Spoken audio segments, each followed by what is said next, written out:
Friends, ముందుగా అందరికీ good morning. ఈరోజు టిఫిన్ వచ్చేటప్పటికి దోశ, ఆనియన్ దోశ అండి.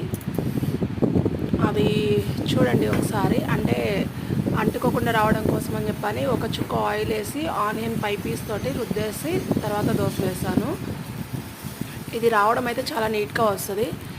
కాకుంటే దీని పేరు దోశ అని పెట్టడం కన్నా స్పాంజీ అట్టు అంటే ఉల్లిపాయ అట్టు అని చెప్పుకోవడం బెటర్ ఏమో. ఎందుకంటే ఈ పిండి నేను పట్టలేదు, మా మమ్మీ పట్టింది.